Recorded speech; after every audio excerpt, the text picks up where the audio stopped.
Hello दोस्तों, I am नवीन और इस वीडियो में मैं करूँगा क्लास 10th का क्वेश्चन जो कि मैंने chapter some application of trigonometry से लिया है और सीबीएसई ने इसे 2005 में पूछा था। तो चलिए शुरू करते हैं।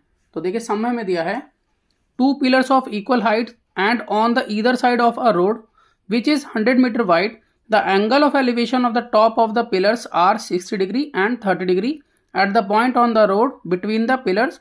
Find the position of the point between the pillars and the height of each pillar. तो देखिए समय में कहा है कि दो पिलर हैं जो कि इक्वल हाइट के हैं और दोनों रोड की अलग अलग साइड पर हैं। देखिए जैसे कि यहाँ पर हम रफली फिगर बनाते हुए चल लेते हैं इसकी, कि जैसे कि एक पिलर है यहाँ पर, ठीक है, और एक पिलर है यहाँ पर और बीच में रोड है और दोनों पिलर सेम हाइट के हैं। तो इस पिलर को मैं नाम दे देता हूँ AB और इस पिलर को नाम दे देता हूँ मैं CD। अब देखिए, अब ये दोनों रोड के दोनों तरफ हैं। रोड जो है वो 100 मीटर वाइड है, तो मतलब ये जो रोड है ये 100 मीटर वाइड है। आगे है the angle of elevation of the top of the pillar are 60 degree and 30 degree at a point on the road between the pillars. तो देखिए इस रोड के बीच में कोई पॉइंट है, जैसे कि मैं पॉइंट यहाँ ले लेता हूँ कि यहाँ पर एक पॉइंट है, इस पॉइंट को नाम दे देता हूँ मैं O। अब इस पॉइंट से दो एंगल ऑफ एलिवेशन बन रहे हैं, जैसे कि सपोज कीजिए यहाँ से जो बन रहा है एंगल ऑफ एलिवेशन इस पॉइंट पे ये बन रहा है 60 डिग्री का और यहां से जो एंगल ऑफ एलिवेशन बन रहा है इस पेड़ के टॉप तक ये बन रहा है 30 डिग्री का।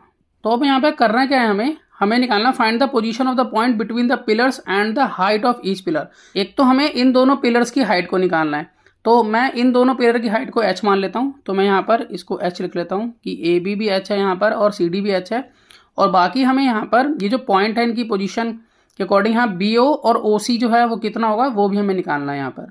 तो देखिए जैसा कि मैं यहाँ साफ साफ दिख रहा है, यहाँ पर दो ट्रायंगल हैं, एक तो है ABO और दूसरा है DOC। तो इन दोनों ट्रायंगल का यूज करके मैं इसे सॉल्व करूंगा। तो पहले मैं यहाँ पर ले लेता हूँ ABO ट्रायंगल। तो मैं यहाँ लिख लेता हूँ कि इन ट्रायंगल ABO। अब देखिए ABO ट्रायंगल के अंदर हम देखें तो हमें यहाँ पर किससे काम है, एक तो हमें हाइट से काम है जिसे हम परपेंडिकुलर बोलते हैं और हमें बेस से काम है। तो इट मीन्स हम यहाँ पर 10 का यूज कर सकते हैं और यहाँ पर एंगल ऑफ एलिवेशन 60 है, तो हम यहाँ पर लिखेंगे कि 10 60 ये होता है परपेंडिकुलर अपॉन में बेस। अब हम यहाँ पर देखें तो परपेंडिकुलर क्या है, परपेंडिकुलर है हमारा यहाँ h और बेस अगर हम देखें तो वो है हमारा OB। 10 60 जो है वो इक्वल होता है √3 के, तो मैं यहाँ पे लिख लेता हूँ कि 10 60 √3 होता है और यहाँ पर है ये h अपॉन OB के। अब अगर मुझे यहाँ OB निकालनी हो तो मैं क्या करूँगा, तो देखिए यहाँ मैं क्रॉस मल्टीप्लाई कर देता हूँ, तो यहाँ पर होगा √3 OB इक्वल टू h बन जा h। तो OB निकालने के लिए मैं लिखूंगा h अपॉन में √3, क्योंकि ये √3 जो है ये अपॉन में आ जाएगा। इसको हम इतना छोड़ देते हैं यहीं पर। अब आगे हम निकालते हैं इस वाले ट्रायंगल के अकॉर्डिंग। अब देखिए मैं लिख लेता हूँ कि इन ट्रायंगल DOC। अब DOC ट्रायंगल के अंदर भी हमें जो काम है वो परपेंडिकुलर और बेस से ही है, ठीक है, क्योंकि हमें OC भी निकालनी है यहाँ पर। तो इसलिए मैं लेता हूँ कि 10 30 डिग्री, क्योंकि 10 के अंदर ही परपेंडिकुलर और बेस आ जाएंगे। तो मैं यहाँ पे लिखूँगा कि 10 30 equal to perpendicular upon base.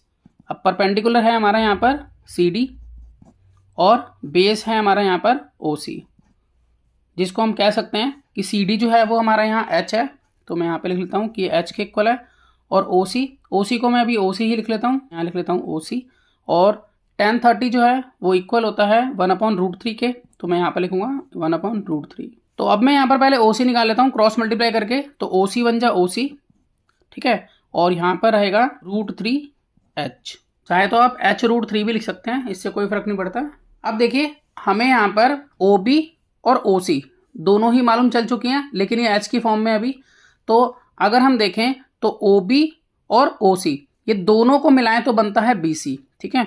तो BC जो है वो OB प्लस OC इन दोनों को मिलाकर बनेगी, ठीक है। हम देख पा रहे हैं BC जो है वो OB प्लस OC इन दोनों को मिलाकर बनेगी और BC हमें गिवन है, ये जो रोड है वो 100 मीटर का है, तो इट मीन्स BC जो है वो 100 के इक्वल है यहाँ। और OB हमने निकाली थी, ये है h अपॉन √3, तो मैं इसको लिख लेता हूँ कि ये है h अपॉन √3 प्लस OC देखिए OC हमारे पास √3h, इसको भी मैं लिख लेता हूँ √3h। अब इसको हम सॉल्व करेंगे जिससे हमें h मिलेगा। तो देखिए इसको मैं कैसे सॉल्व करूँगा, तो P/Q प्लस R/S हो तो Q और S का जो मल्टीप्लाई होता है हम यहाँ लिख लेते हैं QS, और P और S का मल्टीप्लाई यहाँ पर PS प्लस RQ का मल्टीप्लाई यहाँ पर, यानी कि QS का प्रोडक्ट ये हो गया, PS का प्रोडक्ट ये हो गया, प्लस का साइन, फिर RQ का प्रोडक्ट ये हो गया। तो यहाँ पर हम इसी तरह से करेंगे, इसके नीचे कुछ नहीं तो 1। तो यहाँ पर जो डिनोमिनेटर है इसका प्रोडक्ट हमें यहाँ लिखना है, ठीक है।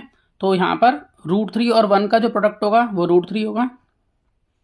अब उसके बाद h को 1 से मल्टीप्लाई करेंगे, तो यहाँ पर h, अब √3 इंटू √3 होता है 3, और 3 को h से मल्टीप्लाई कर दें तो बनेगा 3h, और यहाँ पर है 100। क्रॉस मल्टीप्लाई कर लेते हैं, तो देखिए क्रॉस मल्टीप्लाई अगर हम करेंगे तो हम 100 को √3 से मल्टीप्लाई करेंगे तो आएगा 100√3 equal to h plus 3h को अगर हम सॉल्व करेंगे तो हमारे पास आ जाता है 4h। अब h निकालने के लिए ये जो 4 है ये अपॉन में चला जाएगा 100 के, यानी कि 100√3 के, तो यहाँ पर 100√3 अपॉन में 4, यहाँ पर रह गया h, तो हम इसको कट कर लेते हैं तो आ जाता है 25। तो h की वैल्यू जो आ गई है वो 25√3 आई है, यानी कि हाइट ऑफ टावर ये हम कह सकते हैं ये है 25√3, और ये रहेगा मीटर में। आगे हम निकालेंगे OB और OC का डिस्टेंस। तो देखिए OB हमारी है h/√3, तो मैं इसे निकाल लेता हूँ क्योंकि h मुझे मालूम है। अब तो मैं यहाँ लिखूँगा कि OB इक्वल है h/√3 के। अब h है 25√3, ठीक है, और अपॉन में √3 है, तो √3 से √3 कैंसिल, तो इस तरह से OB का डिस्टेंस जो है वो आ जाता है 25 मीटर। अब हमें निकालनी है OC। तो देखिए हमें ये तो मालूम ही था कि BC जो है वो इक्वल है BO प्लस OC के। BO या OB एक ही बात होती है, तो ये हमारा अभी आ गया है 25, OC हमें मालूम नहीं है, और BC को हम 100 लेंगे, तो 25 अगर इधर जाएगा तो लेस हो जाएगा 100 में से, तो 100 माइनस 25 इक्वल टू OC ये बचेगा। तो इसलिए मैं कह सकता हूँ कि OC जो है वो आ जाता है 75 मीटर। तो इस तरह से 75 मीटर जो है OC हमारा आ जाता है यहाँ पर। तो यहाँ पर हमने हाइट भी निकाल ली है टावर की, साथ में OB और OC का डिस्टेंस भी निकाल लिया है, जिसमें हाइट हमारी यहाँ पर टावर की आई है जो कि है 25√3 के इक्वल, और OB जो है वो हमारे पास आया है 25, और OC जो है वो हमारे पास आया है 75। तो मैं आशा करता हूँ कि आपको सम समझ में आया होगा। इस तरह के बहुत से सम क्लास 10th के लिए पहले से अपलोड हैं, आप उन्हें देख सकते हैं। तो मिलते हैं नेक्स्ट वीडियो में और नए सम के साथ, तब तक के लिए गुड बाय।